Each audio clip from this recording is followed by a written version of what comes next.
اللہ فرماتے ہیں نبی کانا نبی قبل البلوغ و قبل الوحی، نبی کی عقل بچپن میں بھی اس لیے کامل ہوتی ہے کہ اللہ نے بچپن میں بھی اسے نبی بنا دیا۔ نزول وحی سے قول اس پر قرآن شاہد ہے۔ حضرت عیسیٰ علیہ السلام کو بوڑھے میں اسی دن کلام ہوا، پیدائش کے دن کے کچھ دنوں کی عمر شریف میں با اختلاف روایت انی عبداللہ آتانی الکتاب وجعلنی نبیا، یعنی یہ بھی بتاویل بھائی ہوں بتاویل بھائی میں کہ ہونے قرآن کے بھی چوئی چھڑی یہ قرآن کی ظاہر آئے۔ اس کا امام راضی نے اس پر تفصیلی بات جو کتاب کے اندر موجود ہے تفاصیل سے یہ سارے اوہام امام راضی نے رد فرمائے۔ تو آیت کے ظاہر کو بغیر دلیل میں کیسے مقبل بنایا جا سکتا ہے؟ تو آپ نے فرمایا ومن جبز زوال النبوت یعنی نبی کے بھیجوں میں یسیر و کافر، نبی کے لیے جب عقل کا کمال ہر زمانے میں اس لیے ثابت ہے کہ وہ اللہ کا نبی ہے اور اس پر قرآن کہا ہے کہ جو نبی سے زوال نبوت کا عقیدہ رکھے گا وہ کافر ہو جائے گا۔ یہ تمہید میں امام شکور سالوی نے کوئی فرمایا اور یہی فتویٰ بارے شریعت کے اندر بھی آپ خود پڑھیں رسالت کی عقائد میں، جو شخص زوال نبوت کا عقیدہ رکھے وہ کافر ہے۔ یہ بارے شریعت کے اندر بھی فتویٰ ہے۔ نبی اللہ کو نبوت ملنے کے بعد کہتی ہے نبوت اب ظاہر ہو گئی ہے کسی میں تو یہ کفر ہے۔ اب آگے دوسری مقام پر امام ابو شکور سالوی فرماتے ہیں اس مسئلہ پر لوگوں کے مختلف عقائد ہیں، جیسے متکشفہ وغیرہ معتزلہ، ان کے عقائد اپنے اپنے، لیکن اہل سنت کا نبوت پر عقیدہ کیا ہے؟ آپ فرماتے ہیں قال اہل سنت والجماعہ ان الانبیاء صلوات اللہ علیہ قبل الوحی كانوا انبیاء معصومین غیر نسبت والرسول قبل الوحی كان رسولا نبیا معصوما وكذلك بعد الوفاء۔ اہل سنت کا یہ عقیدہ ہے جتنے بھی نبی ہیں وہ وحی سے قبل نبی بھی ہے، معصوم بھی ہے، واجب نسبت بھی ہے۔ اللہ نے ان کو نبی معمول بنا رکھا ہے۔ وہ نزول وحی سے پہلے بھی نبی ہے، نزول وحی کے بعد بھی نبی ہے، یہاں تک کہ وفات کے بعد مزارات میں بھی نبی ہے۔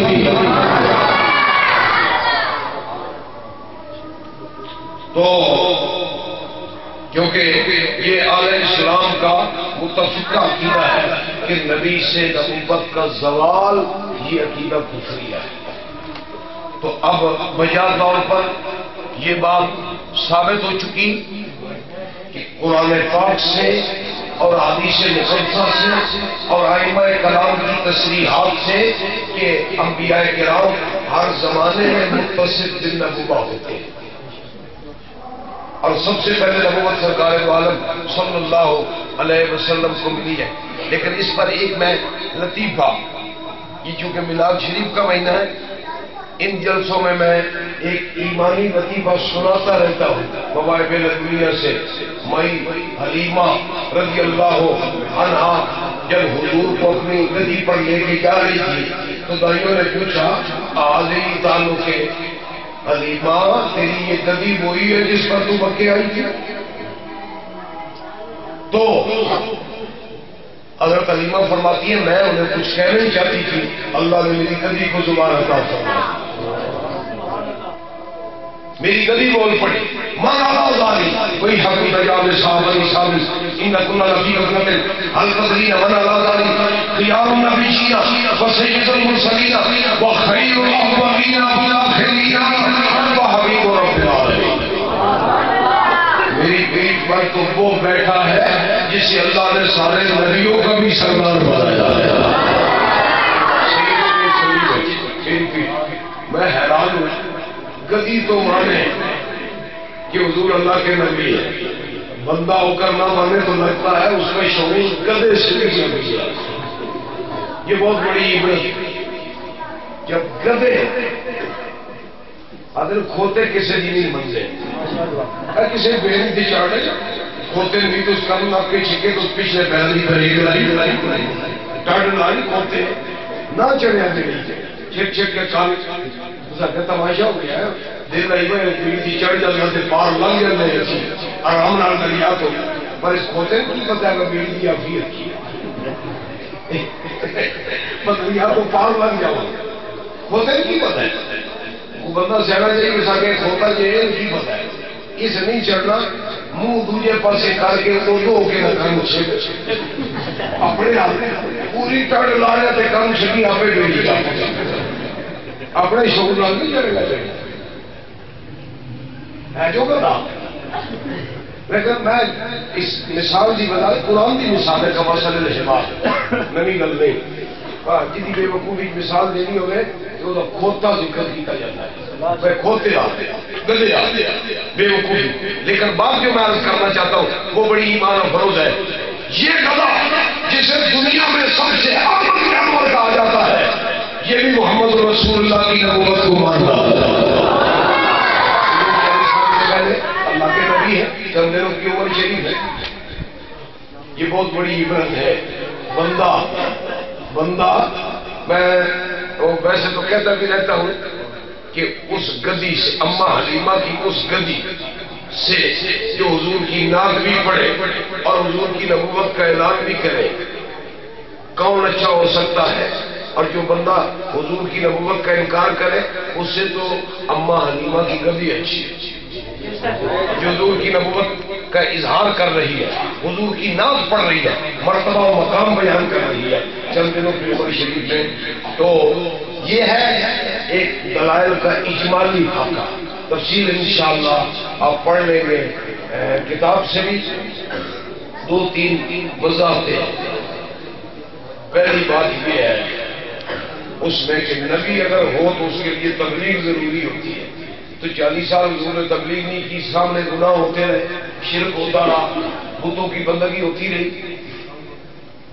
تو یہ نعوذ باللہ نبی ماننے سے حضور کو گناہ گار ماننا کیونکہ تبلیغ نہیں فرمائی حضور نے جواب یہ ہے کہ نفس نبوت کے ساتھ متصف ہونے کے لیے تبلیغ ضروری نہیں ہے متصف بالنبوہ ہونا الگ عمل ہے اور تبلیغ کرنا الگ عمل ہے دلیل اس پر کیا ہے جب اللہ پاک نے حضور کو دنیا میں مبعوث فرمایا تو نزول وحی کے بعد تبلیغ کا باقاعدہ الگ حکم دیا یا ایھا المدثر قم فانذر اے چادر اوڑھ کر بیٹھنے والے اپنی ذات میں بندگی کرنے والے محبوب اٹھیے گا اب لوگوں کو خدا کا پیغام سنائیے تبلیغ کا حکم ہے دوسری آیت ہے وَأَنذِرْ عَشِيرَتَكَ الْأَقْرَبِينَ یا رسول اللہ تم مکے والوں قریبی رشتہ داروں کو بھی بلاؤ اسی آیت کے نزول کے بعد حضور نے قریش کا اجتماع فرمایا جس میں ابو جہل وغیرہ نے اور ابو لہب نے حضور کی بے ادبی کی جسارت کی ابو لہب نے نعوذ باللہ من ذلک اس طرح تیسری آیت ہے یا ایھا الرسول بلغ ما انزل الیک من ربک اور اس پر محدثین کی وضاحت یہ ہے شیخ عبداللہ محدث دہلوی فرماتے ہیں مذہب محدثاں آس نبی را تبلیغ ضروری نیست محدثین کے امت کے محدثین کا یہ مذہب ہے کہ نبی کے لیے تبلیغ کا ہونا ضروری نہیں اگر تبلیغ ضروری ہو یہ تو سارے مانتے سارے نبی عالم روح میں نبی ہیں تو کوئی تبلیغ کرتے تھے عالم روح انبیاء کرام کیا بنے گا پھر سکنے کا لہذا جس کا پاؤں پھسل جاتا ہے نا وہ پھسلن میں کئی پھسلنے کئی مرتبہ پھسلتا ہے لہذا نفس نبوت کے ساتھ متصف ہونے میں تبلیغ کی شرط نہیں ہے ایک بات پھر کہتے ہیں نبی بالقوہ یہ چوہا نمبر 2 ہے یہ حضور نبی بالقوہ تھے خدا ہدایت نے سب کو عبداللہ اسلام کا مدار علم منطق نہیں ہے یہ علم منطق کا قضیہ ہمیں اس سے غرض ہی نہیں ایک بات نمبر 2 یہ ہے قضیہ ممکنہ عامہ اس میں بے مکامل عام کی کہتی ساری منطق کی کتابوں میں موجود ہے اس کا مطلب یہ کہ نبی بننا ممکن ہے اندھے کو اندھیرے میں بہت دور کی سوچی کہ بالقوہ کہہ کے پھر مسلمانوں کا عقیدہ خراب کر دیا یہ اس جلسے میں آ جائے دیکھو نبی تو مان ہی رہے ہیں، نبی بالقوہ کہنا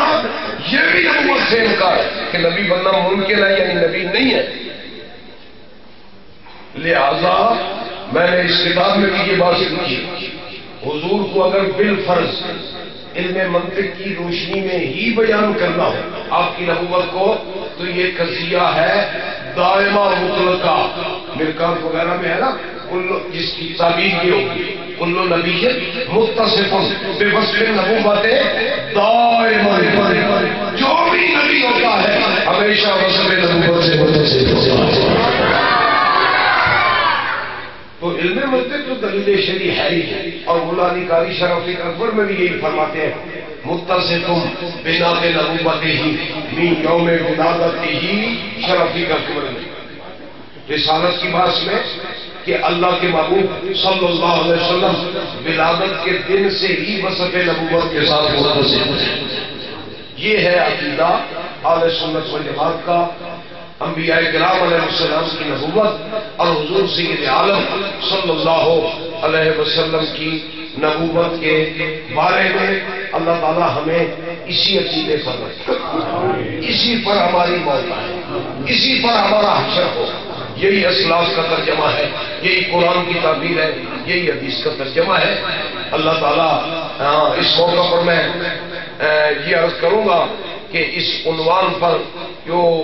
خدمت عظمت نبوت کا مجھے موقع ملا ہے